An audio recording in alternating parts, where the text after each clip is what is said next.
वाञ्छाकल्पतरुभ्यश्च कृपासिन्धुभ्यो एव च पतितानां पावनेभ्यो वैष्णवेभ्यो नमो नमः। অনেকেই জিজ্ঞাসা করেন যে বৈষ্ণব কাকে বলে। স্কন্দ পুরাণ অনুসারে বৈষ্ণবের একটি সংজ্ঞা দিয়েছেন, সেটি বলতে পারি আমরা।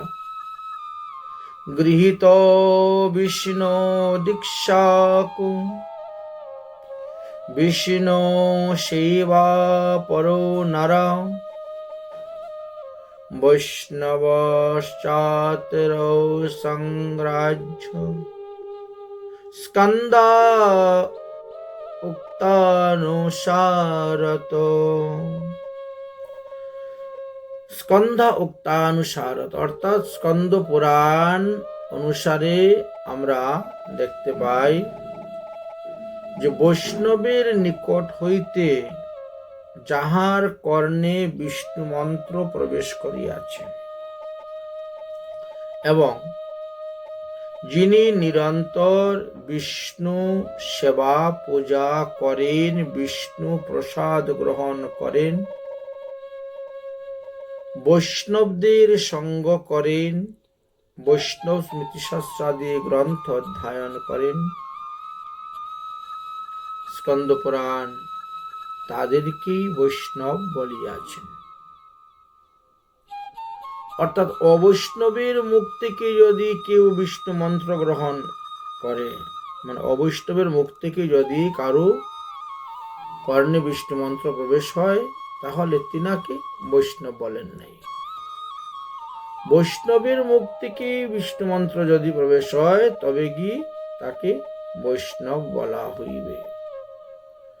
এই একটি সিদ্ধান্ত আমরা এখানে দেখতে পেলাম। আর কি কি সিদ্ধান্ত কোথায় কোথায় দিয়েছেন আমরা সেই বিষয়ে আজকে আলোচনা করব। আমরা সাধারণত জানি যে বিষ্ণু জানাতি ইতি বৈষ্ণব, অর্থাৎ যিনি বিষ্ণুকে জানেন, বিষ্ণুর আরাধনা করেন, বিষ্ণু ভজন করেন, বিষ্ণু প্রসাদ গ্রহণ করেন, বিষ্ণু সম্পর্কে অভিজ্ঞতা লাভ করেছেন, তিনি বৈষ্ণব। কিন্তু এটি হলো জনশ্রুতি। শাস্ত্র বলছেন কোন বৈষ্ণবের শ্রীমুখ হইতে যাহার কর্ণে বিষ্ণু মন্ত্র প্রবেশ করিয়াছে তিনি বৈষ্ণব। অনেকে জিজ্ঞেস করেন যে বৈষ্ণব কত প্রকার এবং কি কি। বৈষ্ণব ব্রহ্মচারী থাকতে পারেন, গৃহস্থ থাকতে পারেন, বানপ্রস্থ থাকতে পারেন, সন্ন্যাসীও থাকতে পারেন, ত্যাগীও থাকতে পারেন। এমন কোনো কথা নয়। সেই অনুসারে বিচার করলে আমরা 4 প্রকার বৈষ্ণবী বলতে পারি। বিষ্ণু মন্ত্রে দীক্ষা গ্রহণ করে যদি কেউ ব্রহ্মচর্য পালন করে থাকেন তাহলে তিনি ব্রহ্মচারী বৈষ্ণব। বিষ্ণু মন্ত্রে দীক্ষা গ্রহণ করেও যদি কেউ বিবাহ করে, সন্তানাদি জন্ম দেন, তাহলে তিনি গৃহস্থ বৈষ্ণব।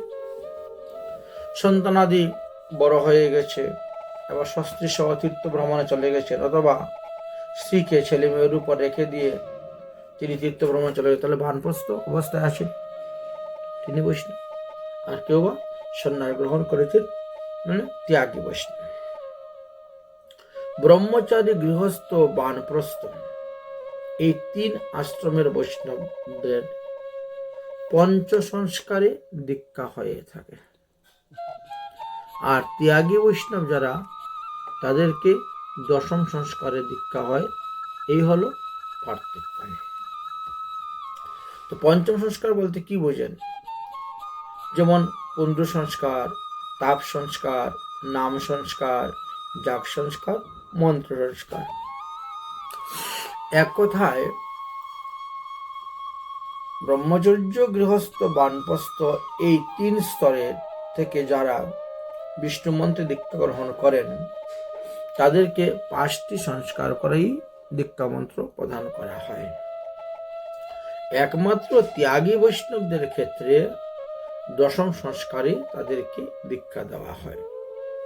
সেই 10ম সংস্কার কি? মনে করেন মস্তক মুন্ডন করা হলো, শিখা রাখা হলো 1টা, তীর্থের জলে স্নান করানো হলো 2, হরি মন্দির আদি তিলক রচনা করে দেওয়া হলো 3, শরীরের মধ্যে চন্দন আদির দ্বারা রাধা, কৃষ্ণ, গৌর ইত্যাদি নাম লেখা দেওয়া হলো 4, ডুর কপিন শুদ্ধিকরণে পরিধান করানো হলো 5, কপিনের প্রাণ প্রতিষ্ঠা করা হলো 6, হরিদাস আদি নাম মানে আজকে থেকে তুমি ভগবানের দাস হলে নামের শেষে দাস লাগবে 7, এবং তাকে বাম কর্ণে অষ্টাদশাক্ষর মন্ত্র দীক্ষা দেওয়া হয় 8, তাকে অচ্যুত গোত্র স্বীকার করানো হয় 9, এবং তারপরে তিনি শালগ্রাম শিলা অথবা গোবর্ধন শিলা সর্বদা অর্চনা করবেন। এই হলো 10। এই 10টি সংস্কারের দ্বারা বিষ্ণু সন্ন্যাসী বৈষ্ণব তাদেরকে বলা হয়। এই 10ম সংস্কারের দ্বারা ত্যাগী বাবাজি মহারাজেরা বা অন্যান্য সন্ন্যাসীদের মধ্যেও আছে। বৈষ্ণবদের মধ্যে ত্যাগী বৈষ্ণব ভেকাশ্রয় বা বেশ পরিবর্তন করিয়া থাকেন, এটা আপনারা সবাই জানেন। আচ্ছা, তো আমাদের সনাতন ধর্ম অনুসারে 4টি আশ্রমের মধ্যে সন্ন্যাস আশ্রমকে শ্রেষ্ঠ আশ্রম বলা হয়েছে। বেশাশ্রিত আশ্রমটাও সন্ন্যাস আশ্রম। প্রচলিত একটি প্রবাদ আছে, 4 বর্ণের গুরু ব্রাহ্মণ, ব্রাহ্মণের গুরু সন্ন্যাসী, সন্ন্যাসীর গুরু অবিনাশী। এটা প্রচলন আছে। এই জন্য নরোত্তম দাস ঠাকুর মহাশয় বলেছেন যে ব্রজজনার যেই মত তাতে হও অনুরত, অর্থাৎ ব্রজের বৈষ্ণবগণের নিকটে যে সুসিদ্ধান্ত মত পাবেন সেটা অন্য কোথাও পাবেন না, বড় বিরল। এই জন্য ব্রজের সাধুদের যে সিদ্ধান্ত সেই সিদ্ধান্ত অনুসারে তুমি চলো, কারণ তারা সমস্ত শাস্ত্র গ্রন্থ ঘেটেই সুসিদ্ধান্তভাবে চলতেছেন।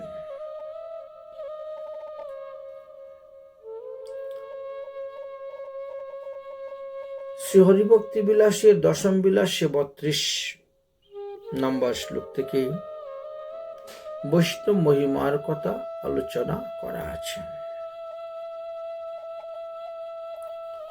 বিষ্ণু ভক্ত মথায়ান্ত যদৃষ্ট সুমুখম প্রিয় প্রণমাদি করুতেভ্যো বাসুদেবে যথাস্তথা।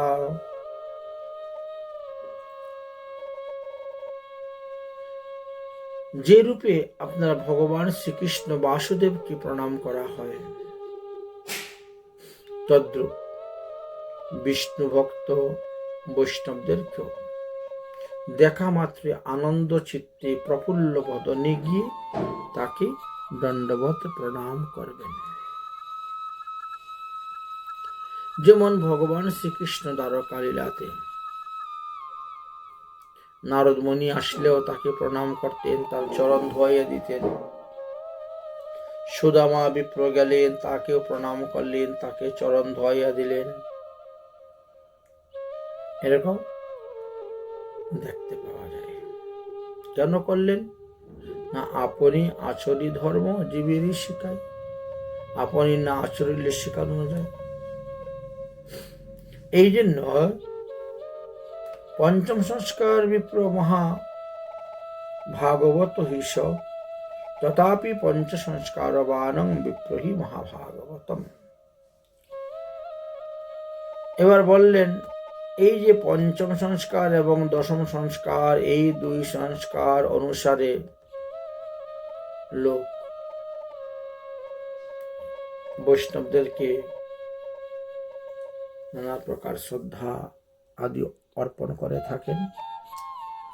গৃহস্থ বৈষ্ণবগণ ত্যাগী বৈষ্ণবদেরকে দণ্ডবত প্রণাম আদি করিয়া থাকেন। এখন গৃহস্থ বৈষ্ণব বড় না ত্যাগী বৈষ্ণব বড়? এইভাবে অনেকেই প্রশ্ন করেন। বলেন, একদিক থেকে বিচার করলে তো গৃহস্থ বৈষ্ণব বড়, কেননা তিনি স্ব উপার্জিত পয়সার দ্বারাই ভগবত সেবা পূজা করেন, নিজের পরিবার পোষণ করেন এবং সাধুগুরু বৈষ্ণবের সেবা দেন। ত্যাগী বৈষ্ণবগণ তারা গৃহস্থ বৈষ্ণবদের উপর নির্ভরশীল থাকেন। তারা শুধু ভজন সাধন করে যান। ভজনের দিক দিয়ে তারা মহারাজ, মানে অগ্রগণ্য। দুইটা দিক দিয়ে বিচার করলে উভয়কে দুই দিকেই বড় দেখা যায়। এটি বিচারের উপর নির্ভর করে।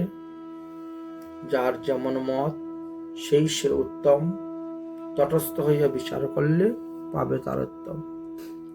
ভগবান কপিল দেব তিনার মা দেবহূতিকে সর্বদা বৈষ্ণব সঙ্গ করার কথাই বলেছেন, সাধুসঙ্গ সৎসঙ্গ করার কথাই বলেছেন।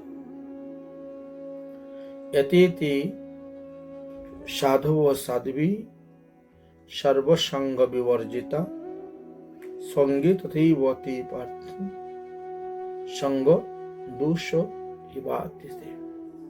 হে মাত, সর্বসঙ্গ বিবর্জিত হইলেও সাধুসঙ্গ কখনো ত্যাগ করিবে না। যারা সবার সঙ্গ ত্যাগ করে দিয়েছেন তাদের কি সাধু বলা হয়? স্ত্রী পুত্র আত্মীয় স্বজন ইষ্টি কুটুম্বের সঙ্গ ত্যাগ করে দিয়েছেন তারাই সাধু। সর্বসঙ্গ বিবর্জিত হইলে তবেই গিয়ে তাকে সাধু বলা যায়। আর তদ্রূপ সাধুর সঙ্গ করাই আপনার প্রার্থনীয় গমা। কেননা এই সাধুগুণী মানুষকে অসৎসঙ্গ হইতে এনে সৎসঙ্গের মাধ্যমে ভগবত ভক্ত বানাতে পারেন। এই জন্য মহাজনগণ একটা কথা বলেন, संतन की संग में लाग रे तेरी अच्छी बनेगी, तेरी अच्छी बनेगी, तेरी बिगड़ी बनेगी। संतन की संग में लाग रे तेरी अच्छी बनेगी। আর আমাদের এই কলিযুগে তো বৈষ্ণব নাম অত্যন্ত দুষ্প্রাপ্য। মাত্র 4টি বৈষ্ণব সম্প্রদায় আছে, শ্রী ব্রহ্ম রুদ্র শরক। তাই বৈষ্ণব নামও দুষ্প্রাপ্য। এত সহজে বৈষ্ণব উপাধি পাওয়া যায় না। এই বৈষ্ণব নাম রুদ্রপদ অপেক্ষাও শ্রেষ্ঠ।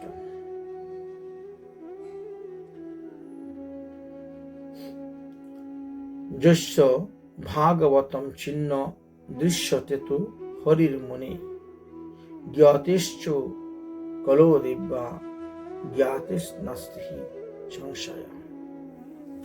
হে ঋষিগণ, এই কলিযুগে বৈষ্ণব পাওয়া বড় বিরল। কলিকালে যে ব্যক্তি দেহের মধ্যে তপ্তমুদ্রা চিহ্ন দেখতে পাবেন, যার মুখে সর্বদা হরিনাম শ্রবণ করবেন, নিঃসন্দেহে তাদেরকে দেবতা সদৃশ্য সমাদর করবেন, আদর আপ্যায়ন দণ্ডবত প্রণামাদি করবেন। দেহের মধ্যে মুদ্রা ধারণ, মুখে হরিনাম, কপালে ঊর্ধ্বপুণ্ড তিলক, মাথায় শিখা, পরনে ডোরকপিন বহির্বাস। এইরকম মহাত্মাকে দেখলে দেখা মাত্রই তুমি তাকে দণ্ডবত প্রণাম করবে। সমীপে তিষ্ঠতে য়স্য হি তা কালে অপি বৈষ্ণব গচ্ছতে পরমং স্থানম যদ্যপি ব্রহ্মা ভবেৎ।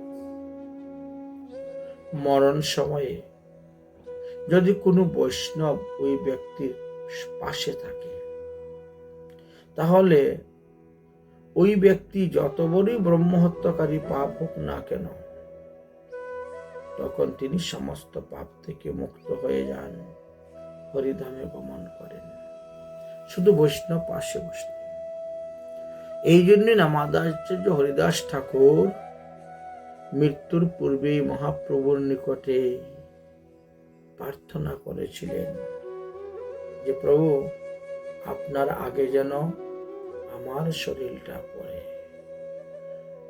আমি মুখে উচ্চারণ করব তোমার নাম, নয়ন দ্বারা তোমার মুখমণ্ডল দর্শন করব, আর তোমার চরণ আমার হৃদয়ে ধারণ করে এইভাবে প্রাণ ত্যাগ করিতে আমার ইচ্ছা। যাই হোক, ভগবান তিনার ইচ্ছা পূর্ণ করেছিলেন। ঠিক যেমনি ভাবে মহাভারতের মহানায়ক পিতামহ ভীষ্মদেব মনে মনে প্রতিজ্ঞা করেছিলেন, যতক্ষণ পর্যন্ত ভগবান শ্রীকৃষ্ণ পঞ্চপাণ্ডবের সহিত আমার সম্মুখে না আসেন, ততক্ষণ পর্যন্ত আমি মরব না, অর্থাৎ প্রাণ ত্যাগ করব না।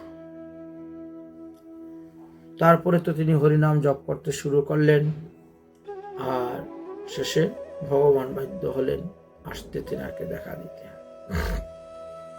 মে জপু সদা তেরা নাম, দয়ালু দয়া কর। দয়াল হরি শ্রী গোবিন্দ দয়া করলেন তিনাকে। যাই হোক, বৈষ্ণবদেরকে মহাভাগবত বলা হয়। শ্রীমদ্ ভাগবত মহাপুরাণের ষষ্ঠ স্কন্ধে 3য় অধ্যায় 20 নম্বর শ্লোকেতে অজামিল চরিত্রের সময় যম মহারাজ তিনার দূতদেরকে বলেছিলেন যে মাত্র 12 জন মহাভাগবত বৈষ্ণব আছেন। কারা কারা ছিলেন তখন? এটি প্রাক চৈতন্য যুগের কথা বলা হচ্ছে। স্বয়ম্ভু, নারদ, শম্ভু, কুমার, কপিল মনু, প্রহ্লাদ, জনক, ভীষ্ম, বালি, বৈশ্বাসিকাব্যায়াম, দ্বাদশেতে বিজারিণা ধর্মং ভাগবতস্তদা বৈজ্যম শুদ্ধম দুর্বুদ্ধিব্যম যজ্ঞতামৃতম অস্মতে। অর্থাৎ যম মহারাজ ভাগবত গ্রন্থের ধর্ম কথা আলোচনা করে বললেন যে মাত্র 12 জন লোক আমরা এই ভাগবত ধর্ম জানি, আর কেউ জানেন না। 1 নম্বরে হলেন ব্রহ্মা, 2 নম্বরে দেবর্ষি নারদ, 3 নম্বরে মহাদেব, 4 নম্বরে সন্নত কুমার, 5 নম্বরে কপিল দেব, 6 নম্বরে স্বয়ম্ভু মনু, 7 নম্বরে প্রহ্লাদ, 8 নম্বরে জনক রাজা, 9 নম্বরে ভীষ্ম পিতামহ, 10 নম্বরে বলি রাজা, 11 নামে সুখদেব, আর 12 নম্বরে ধর্মরাজ্য। এই 12 জনই প্রাক চৈতন্য যুগে যথার্থ ভাগবত ধর্ম, বৈষ্ণব ধর্ম জানতেন। কিন্তু মহাপ্রভু আসার পরে হাজার হাজার বৈষ্ণব গণের আবির্ভাব হয়েছে। বৈষ্ণব মহিমার কথা হরিভক্তি বিলাসের 10ম বিলাসেও 75 নম্বর শ্লোক থেকে দেখবেন খুব বর্ণনা করা আছে। সর্বত্র বৈষ্ণবা পূজ্য স্বর্গমৃত্য রসাতলে দেবতানাং মনুষ্যানাং তত্ত্বৈব রোগো ক্ষম্যাম। হরিভক্তগণ কি স্বর্গ আর কি নরক, কি মর্ত্য, কি পাতাল সর্বত্রই ভ্রমণ করে আর সর্বস্থানে তেনার পূজা হয়ে থাকে। দেবতা, মানব, পক্ষী সকলেই বৈষ্ণবদেরকে বন্দনা করিয়া থাকেন। যাহারা ভজন সিদ্ধ বৈষ্ণব তাদেরকে তো দেবতাও গণ্য পূজা করে থাকেন, প্রণাম করে থাকেন। হরিভক্তি বিলাসের দশম বিলাসের ৭৫ নম্বর শ্লোকেতে দেওয়া আছে যে সর্বত্র বৈষ্ণবাং পূজ্য স্বর্গমৃত্য রসাতলে দেবানাং মুনীশ্বানাং তথৈব রক্ষিতাম। বৈষ্ণবদেরকে স্বর্গে দেবতারাও পূজা করেন, মৃত্যুলোকের মনুষ্যগণ পূজা করেন, এমনকি পাতালবাসীগণও তাদের পূজা করে থাকেন। পর্ণগ, রাক্ষস আদি সবাই বৈষ্ণবকে বন্দনা করেন এবং পূজা করিয়া থাকেন। কেন করেন? শুদ্ধ সিদ্ধ বৈষ্ণবের নাম উচ্চারণেও পাপের নাশ হয়। ইয়া সংসারেণ মাত্রেণ পাপ লক্ষ শতানি চ দহন্তে চতুর সন্দেহ বৈষ্ণবানাং মহাত্মানম। শুদ্ধ সিদ্ধ বৈষ্ণবদেরকে নাম স্মরণ করলেও নিঃসন্দেহে শতলক্ষ পাপ থেকে মুক্তি লাভ করা যায়। যেমন নবদ্বীপের চাপাল গোপাল, ইনি প্রথম জীবনে কালী সাধক ছিলেন, তান্ত্রিক ছিলেন। বৈষ্ণব দেখতেই পারতেন না, আর বৈষ্ণব ধর্মের কথা শুনতেও পারতেন না। শ্রীবাসের চরণে কত বড় অপরাধ করেছিলেন তিনি। যাই হোক, তিনার কর্মফলে শেষে তিনার কুষ্ঠরোগ হইল। মহাপ্রভু তাকে কৃপা করলেন না। অবশেষে কি হলো? কাশীতে গেলেন। কাশীর থেকে গিয়েও সেখান থেকে রোগ মুক্ত হতে পারলেন না। পুনরায় ফিরে আসলেন। তারপরে বৈষ্ণব বন্দনা তিনি কীর্তন করলেন, গান রচনা করলেন। সেই গান প্রতিদিন গাইতে শুরু করলেন। সমস্ত বৈষ্ণবের নাম উচ্চারণ করে করে তাদেরকে দণ্ডবত প্রণাম করছেন। একই জায়গাতে বসে, দৌড়াদৌড়ি নেই, একই জায়গাতে বসে বসে তিনি করতেন। এতে তিনি কুষ্ঠরোগ থেকে ভালো হলেন, সুস্থ হলেন, সুস্থ জীবন যাপন করেছিলেন। নবদ্বীপের চাপাল গোপালের কথা আমরা সবাই জানি। বৃন্দাবনবাসী যত বৈষ্ণবের গণ ইত্যাদি ইত্যাদি অনেক পদ তিনি রচনা করে গিয়েছেন। শুধু কালে বৈষ্ণব বন্ধনার মাধ্যমেই সেই রোগ থেকে মুক্ত হলেন, মহাপ্রভুর কৃপা লাভ করেছিলেন। এত ভিন্ন আমাদের রঘুনাথ দাস গোস্বামীর কথা জানা যায়। তিনি প্রতিদিন সহস্র বৈষ্ণবের নাম স্মরণ করতেন আর দণ্ডবত প্রণাম করতেন। এক একটি নাম উচ্চারণ করতেন এবং প্রণাম করতেন। কেন করতেন? বললেন যে বৈষ্ণবের যে পদরেণু, এই পদরেণুতে গঙ্গা, নর্মদা, যমুনা আদি তীর্থ অবস্থান করছে।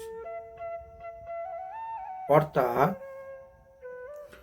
গঙ্গা, যমুনা, নর্মদাও বৈষ্ণবের চরণ রেণু প্রার্থনা করেন। তবে আর সাধারণ মানুষের কথা কি বলবো? তাবৎ ভ্রমিতম সংসারে পিতর পিণ্ড তৎপরাহা যশাঙ্কুলে ভক্তি যুক্ত সুতো নৈব প্রজায়তে। যার বংশে একটি মাত্র ছেলে সন্তান জন্মগ্রহণ করে নাই, উৎপন্ন হয় নাই, যতদিন পর্যন্ত সেই বংশে কোনো বৈষ্ণব সন্তান জন্মগ্রহণ করবে না, ততদিন ওই বংশের লোকগণ নানাবিধ দুঃখ ক্ষেত্র জনি তারা ভ্রমণ করবেন। আর যেই মাত্র বৈষ্ণব সন্তান জন্ম হলো, এমনি একে একে সবার মুক্তি হয়ে যাবে। তাহলে বংশে যদি একটি মাত্র বৈষ্ণব সন্তান হয়, তাহলে শত কুল উদ্ধার হয়ে যায় সেই বৈষ্ণব সন্তানের দ্বারাই। তস্মাৎ বিষ্ণু প্রসাদায়ং বৈষ্ণবানাং পরিতুষ্যয়েৎ প্রসাদস্য মুখো বিষ্ণু তথৈবশ্চ স্বাত্ম সংশয়। শ্রীহরির প্রীতির জন্য বৈষ্ণবদের কি ভোজন দক্ষিণার দ্বারা তুষ্ট করিবে, তাহলে নিঃসন্দেহে আপনার হরিভক্তি বর্ধিত হইবে, হরি আপনার প্রতি প্রসন্ন হইবে। কারণ হরি নিজজন প্রিয়জনের যখন আপনি সেবা করবেন, হরি তখন সন্তুষ্ট হয়ে যাবেন। ন নস্বাৎ দুরাত্মানং পাপাচার রতায় সদা তে অপি জানতি পরম ধামম নারায়ণ পরাশ্রয়া। হরিভক্তি পরায়ণ বৈষ্ণবগণের চরণাশ্রয় করে যারা দীক্ষা গ্রহণ করেছেন, তাদের কথা এখানে বলছেন। কুরু, দুরান্তু এবং নিত্য পাপাচারী ব্যক্তিরাও পরম ধাম প্রাপ্ত হইতে পারেন।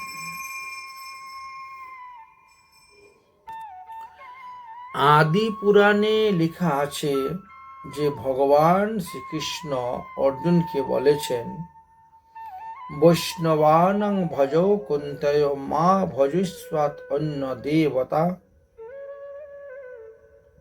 পুনস্তি বৈষ্ণবা সর্বে সর্বদেব মই জগৎ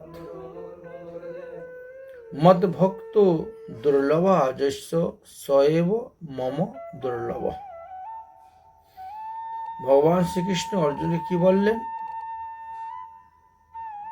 বললেন, দেবতাদের উপাসনার আবশ্যকতা নাই, প্রয়োজন নেই, কেবল হরিভক্তি পরায়ণ বৈষ্ণবদের পূজা করাই যথেষ্ট। এর দ্বারাই সমস্ত পূজা সাধিত হয়ে যাইবে।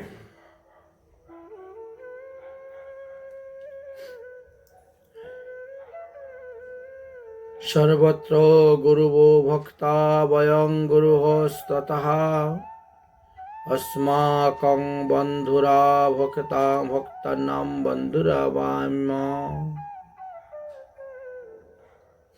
হে অর্জুন, আমি পুনঃ পুনঃ সত্য করে বলিতেছি, ভক্তরা নিখিল জগতের গুরু, আর আমি ভক্তের গুরু। যে রূপে আমি বিশ্ব ব্রহ্মাণ্ড সকলের গুরু, ভক্তরাও তদ্ভুত। ভক্তরাও মদীয় বান্ধব, আমি ভক্তকুলের বান্ধব। ভক্তরা মদীয় গুরু এবং আমি ভক্তদের গুরু হইয়া থাকি। হে জনার্দন, ভক্তরা যথায় গমন করে, আমি তথায় চলি। ভক্তরা আমাকে যেখানে বিক্রি করে দেয়, আমি সেখানেই বিকাইয়া যাই। তো এইভাবে বৈষ্ণব মহিমার কথা আলোচনা করে গিয়েছেন। কেউ হয়তো মনে করতে পারেন যে কেবল বৈষ্ণব আর ভক্তের কথাই বলা হচ্ছে, কিন্তু বৈষ্ণবীদের কথা তো বলা হলো না। তারা কি দোষ করল, তাদের কথা বলছে না কেন শাস্ত্র?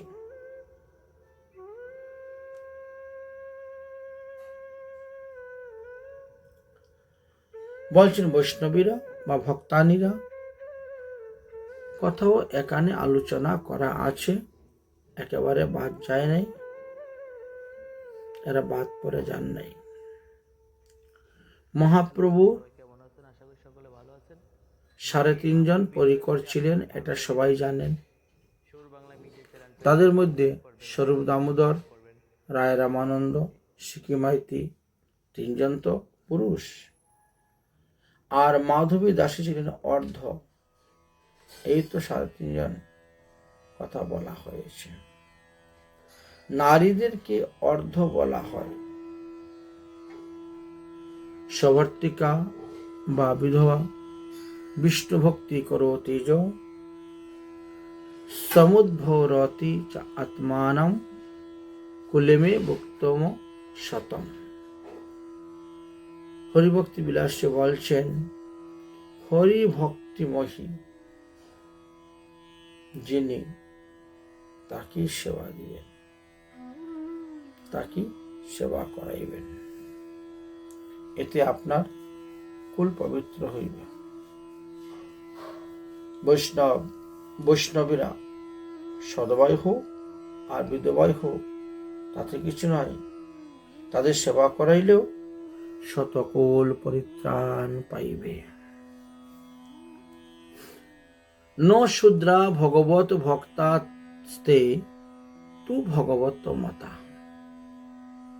ভাগবতের সিদ্ধান্ত হলো যে এই জগতে শূদ্র আপনি কাদেরকে বলবেন?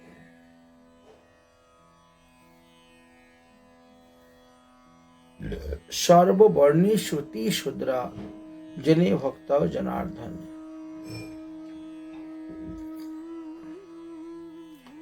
বৈষ্ণব ব্যক্তি অন্তর্জাতি হইলেও ত্রৈলোক পবিত্র করিতে পারেন। ভগবত ভক্তি পরায়ণ ব্যক্তিরা কদাচ শূদ্র বলিয়া গৃহীত নহেন। তাহাদিগকে ভাগবত ভক্ত বলিয়েই জানিবেন এবং তাদের গুণগান কীর্তন করিবেন। ভগবান কেশবদেবের প্রতি তাদের অটল ভক্তি, অচল ভক্তি হোক, তারা ভগবান পাদপদ্ম লাভ করুক। সদা সন্তুষ্ট গন্তব্যম যস্য পুষ্পাদিন তদ্ন জাহি সরস্ততা স্থৈব তানু উপদেশা ভবন্তিতে। নিরন্তর সাধুগণের নিকটে গমন করা উচিত। তারা উপদেশ প্রদান না করিলেও তাহাদিগকে স্বচ্ছন্দে কথোপকথন করবেন, তাদের নিকট থেকে উপদেশগুলি শ্রবণ করবেন। কারণ 1000 যাজ্ঞিক যজ্ঞ অপেক্ষাও একজন বিদ্বান বৈষ্ণব শ্রেষ্ঠ। 1 কোটি দেবান্তবিদ অপেক্ষাও একজন হরি শ্রেষ্ঠ। 1000 হরিভক্ত হইতে হওয়া একজন ত্যাগী বৈষ্ণব শ্রেষ্ঠ। সুতরাং একান্তি ত্যাগী বৈষ্ণবের ভজন করলে পরম পদ লাভ করা যায়। অপিচেৎসু দুরাচারো ভজন্তে মামনভেক সাধুরেব সমন্তব্য সম্যগ্ বেসিত হিস। গীতার দশমোধ্যায়, গীতাতেও এই কথা আলোচনা করা আছে।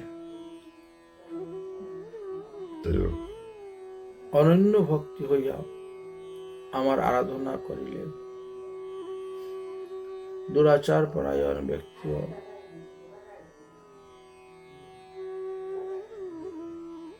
সাধু বলিয়া তুমি মনে করিবে। হে অর্জুন, মদ ভক্ত কদাচ বিনাশ নাই। আমার ভক্ত নিচু জাতি হোক বা নারী হোক, অথবা বৈশ্য হোক বা শূদ্র হোক, যেই হোক না কেন, সে আমার ভজনের মাধ্যমে দিব্য গতি প্রাপ্ত হইয়া তাকে আর পুনরায় আসতে হয় না। হে অর্জুন, একথা তুমি নিশ্চয় করিয়া জানো। জলমগ্ন ব্যক্তির পক্ষে নৌকা যেমন একমাত্র গতি, তদ্রূপ এই ঘোর সংসার সমুদ্রের মধ্যে যারা নিমজ্জিত হয়ে আছেন, তাদের একমাত্র গতি হল বৈষ্ণব। সাধুগুরু বৈষ্ণব ছাড়া তাদের আর কোনো গতি নেই। ভগবান বলছেন, অন্ন হি প্রাণিনাং প্রাণা আর্থনাথ শরণাম তোহম ধর্মো বৃত্ত নিন্নং প্রত্য সন্তোষ বর্গম। অন্য যেই রূপী প্রাণীগণের প্রাণ, আমি সেই রূপ আর্তগণের শরণ আর ধর্ম। যে রূপে মানবের পরকালের একমাত্র সম্পদ হল ধর্ম, সেই রূপে ভবসাগরের ভীত মানুষের পক্ষে সাধুসঙ্গ সৎসঙ্গ করা একান্ত কর্তব্য। এর মাধ্যমেই তিনি ভগবৎ পাদপদ্ম লাভ করতে পারেন। কিন্তু অল্প ভাগ্যে তো সাধুগুরু বৈষ্ণবের প্রতি শ্রদ্ধা ভক্তি প্রেম জন্মে না। বহু জন্মের সুকৃতি যদি একত্রিত হয়, তবেই তো তাদের হরিকথায় রুচি আসে, এবং হরিকথায় রুচি আসলে পরে হরিকথা শ্রবণ করতে করতে হরিভক্তির প্রতি তারা আসক্তি হয়, এবং তারা তাদের নিকট থেকে দীক্ষা গ্রহণ করেন এবং ভজন করে থাকেন। যদিও কপিল দেব তিনার মা দেবহূতি বলেছেন, শতাং প্রসঙ্গাৎ মম বীর্য সংবিদু ভবন্তি হৃদকর্ণ রসায়নম কথা।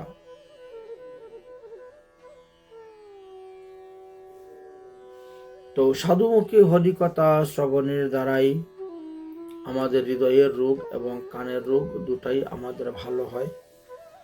কারণ হৃদয় বেশি সময় ভগবানের চিন্তা করতে পারে না, আর কর্ণ বেশি সময় হরিকথা শ্রবণ করতে পারে না। কিন্তু শাস্ত্র বলছেন, তেষু নিত্য মহাভাগ মহাভাগেশ মত কথা। ভগবান শ্রীকৃষ্ণ বলছেন উদ্ধবকে, সমবতী হিতা নির্নাম যোষিতাং প্রপন্ন ঘনম। প্রতিদিনই সাধুমুখী হরিকথা শ্রবণ করা প্রয়োজন। এতে কি হয়? সমস্ত পাপের বিনাশ হয়ে যায়। কিন্তু সাধুগুরু বৈষ্ণব পাওয়া তো বড় দুর্লভ। দুর্লভ মনুষ্য দেহি দেহিনাম ক্ষণভঙ্গরম, ভাগবত দশম স্কন্ধে আলোচনা করা আছে। দুর্লভ মনুষ্য দেহে দেহিনাম ক্ষণভঙ্গরম তথাপি দুর্লভং মন্যে বৈকুণ্ঠম প্রিয় দর্শনম। দেহিগণের মধ্যে এই ক্ষণভঙ্গুর মনুষ্য দেহটাও অত্যন্ত দুর্লভ। তার মধ্যে আবার বিষ্ণু ভক্ত বৈষ্ণব পাওয়া তো আরো দুর্লভ। এই দুর্লভ বস্তু সুলভ হয়ে যায় যদি সাধুগুরু বৈষ্ণবের কৃপা হয়, নতুবা নয়।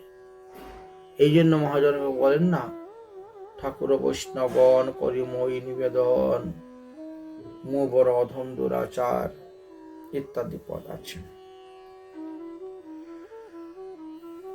শাস্ত্র সিদ্ধান্ত বলছেন যে বিষ্ণু মন্ত্রে দীক্ষা গ্রহণ করে ভগবানের প্রসাদ খেয়ে যে তুমি 5 দিন বেঁচে থাকো, তাতেও তোমার লাভ আছে। ভজন না করে 1000 বৎসর বেঁচে থাকলেও কোনো লাভ নেই। জীবিতং বিষ্ণু ভক্তান বরং পঞ্চা দিনানি চ নতু কল্প সহস্রাণি বিষ্ণু ভক্তি হীনস্য কেশব। হরিভক্তি যাজন করে, ভগবানের প্রসাদ খেয়ে ভগবানের ভজন করে, 5 দিন বেঁচে থাকাটা অবশ্যই। কিন্তু ভগবানের ভজন না করে ভগবানের প্রসাদ না খেয়ে যদি আপনি হাজার হাজার জন্ম পরমায়ু পাইয়ে বাঁচেন, তাতেও আপনার কোনো লাভ নেই, কোনো লাভ হবে না। সন্মুখং ব্রজমানুষং বৈষ্ণবানাং নরাধীপং পদে পদে যজ্ঞ ফলং প্রাপ্নোতি পৌরাণিকাদিজঃ। হয়তো কোনো বৈষ্ণব দূর দেশে তীর্থ ভ্রমণ করতে যাচ্ছেন বা তীর্থ ভ্রমণ করে আসতেছেন, স্বগ্রামে উপস্থিত হচ্ছেন, তবে অবশ্যই তাকে দর্শন করিতে যাবেন।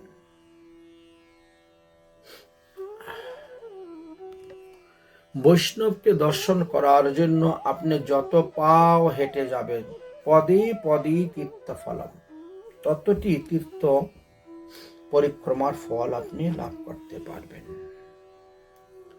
প্রত্যক্ষ বা পরোক্ষয়া প্রশংসিতা বৈষ্ণবম। কোন বৈষ্ণবের প্রশংসা যদি আপনি প্রত্যক্ষ শ্রবণ করেন বা পরোক্ষভাবে শ্রবণ করেন, তবে প্রশংসাকারী বজ্রঘাতী, সুরাপান, স্বর্ণচুরি, গুরুপত্নী গমন ইত্যাদি পাপ থেকে মুক্ত হয়ে যান। যেমন গদাধর পণ্ডিত মুকুন্দ ঠাকুরের সঙ্গে চট্টগ্রামের থেকে এসেছিলেন নবদ্বীপে, পুণ্ডরিক বিদ্যানিধিকে দর্শন করতে গিয়েছিলেন। হরিভক্তি বিলাসীর দশম বিলাসীর 261 নম্বর শ্লোকিতে বলছেন, যদি কোনো গৃহস্থের বাড়িতে কোনো দেব কার্য হয় বা পিতৃযজ্ঞ হয়, অর্থাৎ পিতৃকে বলতে পিতার শ্রাদ্ধ বা মাতার শ্রাদ্ধ ইত্যাদি পিতৃকার্যাদি হয়, পিতৃক্রিয়া বলা হয়, শ্রাদ্ধ কার্যাদি হয়, যদি সেখানে কোনো বৈষ্ণব অন্ন জল গ্রহণ করেন, তাহলে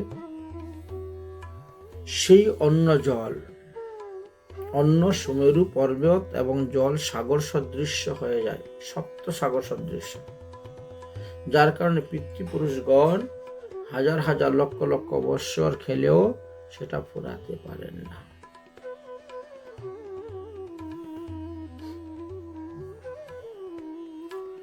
হরিভক্তি বিলাসীর দশম বিলাসীর 262 নম্বর শ্লোকে বলছেন, সম্পদতি পুংসাতে বিষ্ণু ভক্তাভিপূজয়া, অর্থাৎ বৈষ্ণবদেরকে পূজা করলে আপনি যজ্ঞ, দান, তপ আদি নিখিল পুণ্য থেকেও বেশি পুণ্য লাভ করতে পারবেন।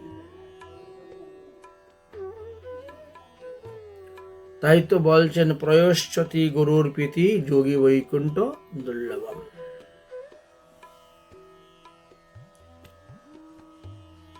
কোন বৈষ্ণব যদি ইচ্ছা করেন, তাহলে আপনাকে তার ভজন শক্তির দ্বারা আপনাকে নিত্যধামে পাঠিয়ে দিতে পারবেন, অতটাই শক্তি ধারণ করেন। যেভাবে বৈষ্ণব সেবা করলে পরে আমাদের মহিমা আছে, পুণ্য আছে, আমাদের নানা বিষয়বস্তু নিয়ে লাভ আছে, ঠিক তেমনি ভাবে বৈষ্ণব নিন্দা করলেও অপরাধ আছে। 6 প্রকার বৈষ্ণব অপরাধের কথা বলে দিয়েছে। নিদ্রাম কুর্বন্তি যে মৌরা বৈষ্ণবানা মহাতবানাম পিতরিং পৃথিবী স্বাদ মহারৌরবং ভজন্তি।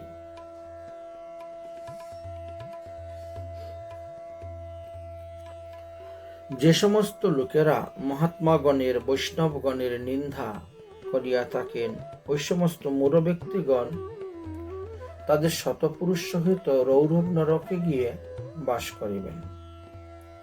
এই জন্য বলছেন, 6 প্রকার বৈষ্ণব অপরাধ হইতে সর্বদা সাবধান থাকিবে। প্রথম প্রকার বৈষ্ণব অপরাধ হলো কোন বৈষ্ণবকে প্রহার করা। দ্বিতীয় অপরাধ হলো বৈষ্ণবকে দ্বেষ করা, অনাচার করা। তৃতীয় হলো তাহাদিগকে প্রীতি পুরুষ সম্পাদন করানো।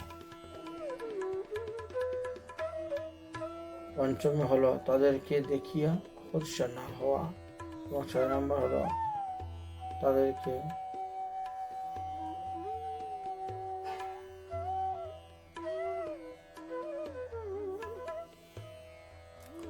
দেখিয়া আনন্দ না পেলে। তো এই 6 প্রকারেরই বৈষ্ণব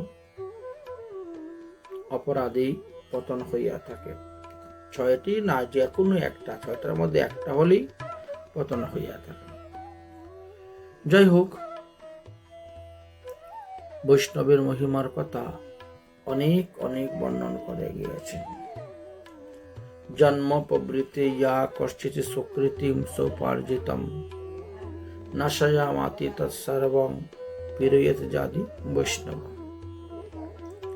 বললেন, জন্মের থেকে আরম্ভ করে আপনি এই পর্যন্ত যতগুলা পুণ্য অর্জন করেছেন, যদি কোনো বৈষ্ণবকে পীড়ন দেন তাহলে তৎক্ষণাৎ এই সমস্ত পুণ্য, আজমন সঞ্চারিত পুণ্য নষ্ট হয়ে যায়। নবদ্বীপে যেমন দেবানন্দ পণ্ডিত তার শিষ্যগণ শিবাস পণ্ডিতের চরণে অপরাধ করেছিলেন, পরে বুঝতে পেরেছেন, বৈষ্ণবের চরণে ক্ষমা চেয়েছেন। যে সমস্ত লোকেরা সর্বদা বৈষ্ণবদেরকে নিন্দাবাদ করে ঘুরে বেড়ায়, তাহাদিগকে যমদূতগণ সুনির্ণীত চক্রের মধ্যে নিয়ে বিচরণ করে, শত শত বৎসর পর্যন্ত তাদেরকে নরককুণ্ডে ফেলে রেখে দেয়। এই জন্য বলছেন, খবরদার কখনো কোনো বৈষ্ণব নিন্দা করবেন না, বৈষ্ণব অপরাধ হইতে সাবধান দূরে থাক। নিন্দাম ভগবতং শীর্ণু তৎপরত জনস্যবা ততবা প্রত্যেক অপি জ্যেষ্ঠবোধ সুকৃতাংশ। হরি বা হরিভক্তের উভয়েরই নিন্দা শোনা ভালো নয়। যদি কেউ বিষ্ণু এবং বৈষ্ণবের নিন্দা করেন, তাহলে সেখান থেকে কর্ণ আচ্ছাদন করে চলে যাওয়াটাই শ্রেয়। আর যদি ওখানে থাকেন, তাহলে আপনার পুণ্য নষ্ট হয়ে যাবে। ও পূজিত যথা গচ্ছেতে বৈষ্ণবং গৃহমাধীনম শত জন্মার্জিতং ভূপ পুণ্যমাদয় গচ্ছতে। হে রাজন, বৈষ্ণবগণ অপূজিত হইয়া যদি কারো গৃহ থেকে চলে যান, গমন করেন, তাহলে ওই গৃহস্থে কি হয়? শত জন্মে সঞ্চিত পুণ্য তার নষ্ট হয়ে যায়। অর্থাৎ ওই বৈষ্ণবের সঙ্গে সঙ্গে চলে যায়, আর তিনি খালি হয়ে যান, শূন্য হয়ে যান। অনবশ্চ পিতৃণা দেবানাং ভুঙ্ক্তিব্যে হরিবাসরে তৎপত্যং জয়তি ধ্রুব বৈষ্ণবানামপি ক্রমে। হে নৈত্যগণ, বৈষ্ণবদিগকে অতিক্রম করিলে পিতৃ অর্চন বিমুখ পাপে, দেবার্চন বিমুখ পাপে এবং একাদশীতে অন্ন ভোজনকারী পাপে দ্বারা তিনি লিপ্ত হয়ে থাকেন এবং দেহান্তে ঘোর নরক যন্ত্রণা ভোগ করতে হয়। পূর্বং কৃত্বা তু সম্মানম এব অভিজ্ঞা কুরুতে স্তূয় বৈষ্ণবানাং মহীপালো সন্দেহ জানতি স ক্ষত্রিয়।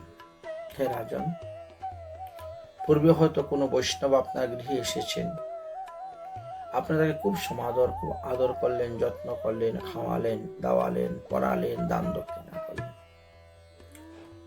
কিছুদিন পরে আবার এসেছেন,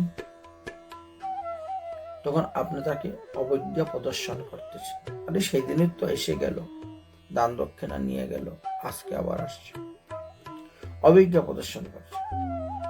এইরকম যে ব্যক্তি বৈষ্ণব দেখিয়ে অবজ্ঞা প্রদর্শন করেন,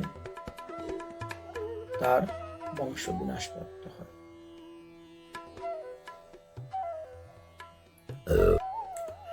এইভাবে হরিভক্তি বিলাসে বৈষ্ণব মহিমার কথা অনেক বর্ণন করে গিয়েছেন। সুতরাং বৈষ্ণব সেবার দ্বারা ভগবত ভক্তি তাড়াতাড়ি লাভ হয়, বৈষ্ণব কৃপার দ্বারা ভগবত ভক্তি লাভ হয়। আর বৈষ্ণব সেবার দ্বারা পিতৃপুরুষগণ উদ্ধার হইয়া থাকেন।